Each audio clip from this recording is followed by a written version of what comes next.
A fishing boat unloads its haul. The catch is quite small, around 10 tons, but these yellowfin tuna are worth a small fortune. In Guam, they sell for around $20 a kilo. By the time a tuna reaches the sushi restaurants in Japan, the kilo is worth nearly $500. Tuna fishing has become a huge business. The ocean around Guam and Micronesia is the prime area for tuna. 1.5 million tons, around half the world's catch, comes from the western and central Pacific. For the small fishermen and the commercial fleets, there was once an almost endless supply.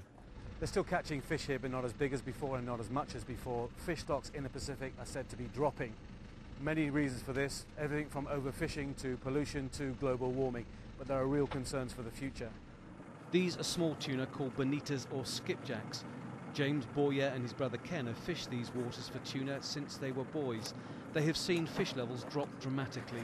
Whenever we were younger and we fished, the fishing was so much easier, there was more fish. But back in the day, when my father was growing up, I mean, there was so much fish, but there wasn't that many people fishing. So, you know, over the years, as the demand for fish grows, of course, the population is going to go down.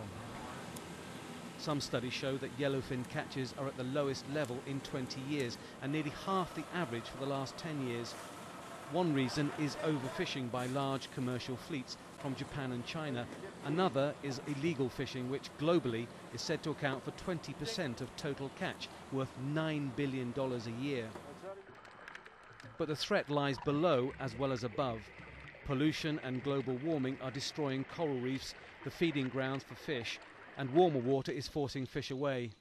More than half of the coral reefs existing now are probably going to be in serious stress if not destroyed in the next 20 or 30 years. And the amount of coral reef that's existing now is down 50% from what there was 100 years ago or something. So it's not too late, but it's getting close to the point where I think it would be, or it'd be difficult to say. Within minutes of being landed, these tuna are boxed and sent by air to Japan to satisfy an almost insatiable demand. As the biggest consumer, Japan takes a third of the total world catch. It's a delicacy they're prepared to pay a high price for. The environmental group Greenpeace claims some tuna could be commercially extinct within 3 years, and that's a price they say the world cannot afford. Tony Birtley, Al Jazeera, Guam.